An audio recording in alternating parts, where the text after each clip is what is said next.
औज़ुबिल्लाहि मिनश्शैतानिर्रजीम बिस्मिल्लाहिर्रहमानिर्रहीम अस्सलामु अलैकुम रहमतुल्लाहि व बरकातुहू। शहराज गार्डनिंग आइडिया खुशामदीद। वेलकम करना जनाब दोनों अपने गार्डन अपने कम से उम्मीद करने सारे दोस्त ठीक ठाक होंगे, सारे राजी खुश होंगे, सारे अपने प्यारे नाल प्यार वंडते हैं, ममता वंडते हैं, अपना निज़ाम ज़िंदगी जी होंगे। लो भाई सजनों बेलियो दोस्तों माओ भैनों ते बुजुर्गों, अल्हम्दुलिल्लाह अल्लाह के फजल से अपने गार्डन च अज फिर तुहानूं बड़ी प्यारी तो बड़ी सोहनी तो बड़ी सुथरी तो खूबसूरत जी वीडियो देनी है। तो वीडियो अज देनी है फ्लावर प्लांट से हैबतकस की एक वैरायटी है, तो बड़े खूबसूरत वाइट कलर के फुल लगते हैं, बैल फ्लावर की वैरायटी जी है। तो वह गल्लां करनियां ने। ਉਹਦੇ ਨਾਲ ਪਹਿਲਾਂ ਤੁਸੀਂ ਸਾਡੇ चैनल को सबसक्राइब बैल आइकन के बटन दबाना है, दोस्तों नाल शेयर करना है, तो इंशाल्लाह वीडियो साड़ी आखिर तक वेखनी है। तो जो नवे व्यूअर ने उन्होंने वास्ते बेहतरीन टिप्स तो बेहतरीन तोहफा यह है कि जनाब साढ़े चैनल की आईडी च जाओगे, vegetable plant, outdoor plant, indoor plant, fruit plant, छाँव वाले पौधे, तो जनाब बड़ी खूबसूरत जो तुहानूं मशवरे तो बड़े खूबसूरत जो आइडिया दे दी, ठीक है, सोहने सुथरे जाके विजिट करो तो इंशाल्लाह तेरे काम के मामला होंगे, ठीक है जी। साढ़े चैनल कर लो सबसक्राइब, बैल आइकन के बटन दबाना, तो आओ फिर तुहानूं विखाइए सोहना सुथरा प्लांट तो सोहने सुथरे फुल लगे हुए तो बड़े ही प्यारे तो बड़े सोहने तो तुहाडे गार्डन नूं चार चन्न लाने वाले। आओ फिर लो जी, माशाल्लाह अल्हम्दुलिल्लाह कितना खूबसूरत है ना, वाधू तो सोहना तो सुथरा तो बैल है जी। ये जी वाइट हैबतकस प्लांट है, ठीक है जी, वाइट हैबतकस प्लांट है तो खूबसूरत प्लांट है, सोहना सुथरा है, बैल फ्लावर की वैरायटी है। तो जनाब इनू इस प्लांट की तारीफ ये करने कि इहदियां धाड़ियां वेखो ए वालियां, जे थोड़ा करीब होकर वेखिए तो बड़े सोहने तो बड़े सुथरे ये उत्ते मोती नमा पिंपले बने हुए हैं। अगे जनाब पंज जरा ना वो पंज तरीके दे अगे ए बने हुए ने नाग जे, ठीक है, खूबसूरत। तो जनाब ये कुदरती पंज पंखियां वेखो, निज़ामे कुदरत है, निज़ामे कुदरत है। 1 2 3 4 तक पंज है पंखियां ने, तो जिहड़ियां अंदर वालियां ए ऊपर वालियां ने ये भी पंज ने, ठीक है। इस प्लांट में छड्ड देने असीं अगले नूं आने अगले फ्लावर वाला नहीं असीं आने एहदियां भी पंज ही ने, ठीक है जी। 1 2 3 4 5 तो निज़ामे कुदरत ए वालियां भी पंज। थोड़ा जिहा इधर अगे होर हो जाइए अगले प्लांट वालों अगले फ्लावर वालों चलने, एहदियां भी गिनो, एहदियां भी पंज तो अगलियां भी पंज। बई यानी कि खूबसूरत प्लांट है, एक साइज़ है, ऐसा नहीं जिमें असीं अकीदा रखने मुस्लिम, ऐसा नहीं कि मेरे रब नूं भुलेखा लगा होए किते 6 होईयां होण, पंज ही विच बरीक नुकते भी पंज मेरे रब ने छड्डे ने। यह है वाइट हैबतकस प्लांट सफ़ेद, ठीक है जी दोस्तों, माशाल्लाह अल्हम्दुलिल्लाह बहुत ही खूबसूरत तो बड़ा ही प्यारा तो बहुत ही प्यारा खूबसूरत प्लांट है। तो यह गल्लां तुहानूं करके सुनानियां ने इंशाल्लाह तो वाधू तरीके नाल गल्लां सुनावांगे, सोहने तरीके नाल गल्लां सुनावांगे।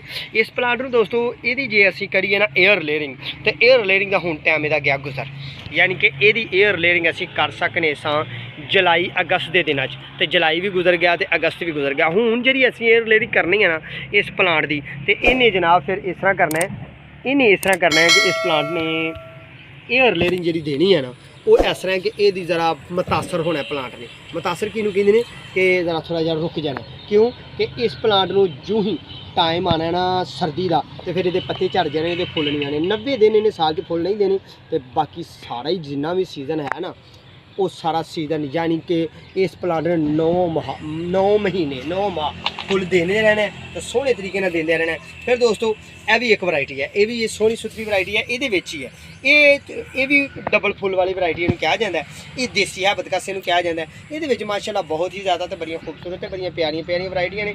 मैं तुहाडे नाल वाइट की नहीं सी गल की, ठीक है जी।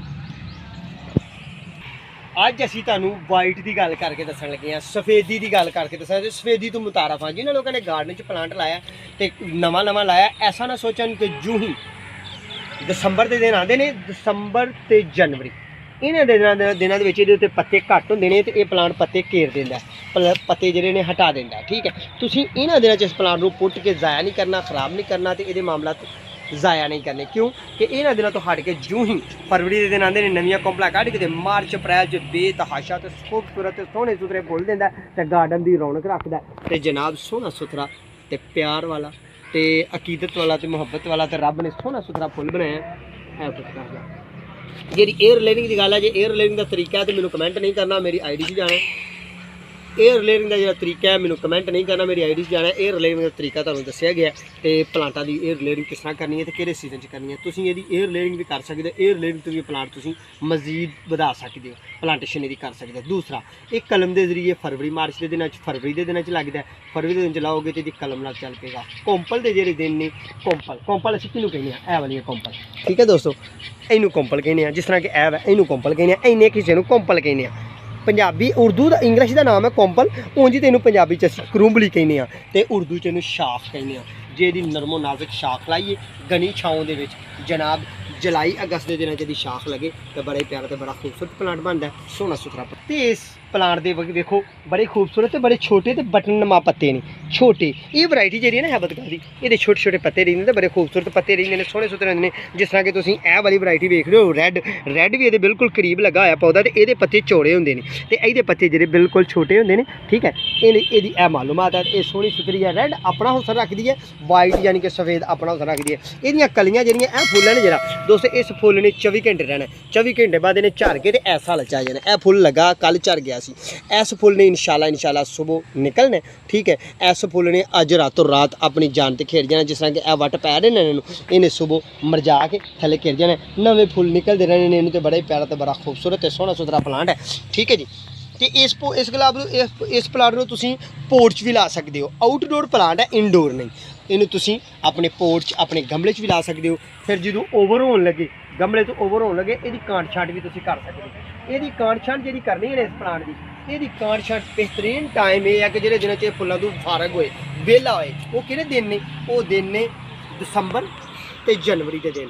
जनवरी के आखिरी हफ्ते जी तुसीं कटिंग कर दोगे तो मार्च फरवरी मार्च के दिनों च नवीं कोंपलां कढ़ के तो फिर फुल देगा। फरवरी मार्च अप्रैल मई जून जुलाई अगस्त सितंबर ते दिसंबर तक, अक्तूबर नवंबर तक फुल देगा। 11वें महीने तक ये फुल बड़े प्यारे तो बड़े खूबसूरत देगा। लो फिर सजनों बेलिए दोस्तों, मैं तुहानूं अज सफ़ेद हैबत का बेल फ्लावर की वैरायटी की मालूमात दी है कि यदि जर्मीनेशन किस तरह करनी है, यदि अफजाइश किस तरह करनी है, इस प्लांट में प्लांटेशन करके ज़्यादा तादाद किस तरह करना चाहते हैं, ये नस्ल किस तरह बढ़ाता है। ये बीज कोई नहीं होंगे तो बीज इनू लगता कोई नहीं, बीज यदा होंदा ही नहीं। एक कलम तो एयर लेयरिंग तो हाँ ये एक पिवंधकारी वाली वैरायटी है। आने वाले वक्त अल्लाह ने जिंदगी दी तो इंशाल्लाह ये पिवंधकारी करके ये जो 4-4 5-5 कलर भी बनते हैं वो इंशाल्लाह तुम साढ़े चैनल सबसक्राइब कर लो, बैल आइकन बटन दबाओ। वो वीडियो हले तक मैं चैनल अपलोड नहीं की थी। इंशाल्लाह अल्लाह ने मौका दिता, जिंदगी दी, तौफीक दी तो दोबारा फिर मुलाकात होएगी। तो लो फिर दुआ में याद रखना है अपना तो अपने प्यार का ख्याल रखना। साढ़े हक दुआ के इंशाल्लाह बेफजल ज़िंदगी दोबारा फिर मुलाकात होगी। उन्हीं देर तक अपनी मेज़बान इम्तियाज़ माली में इजाज़त। अल्लाह ने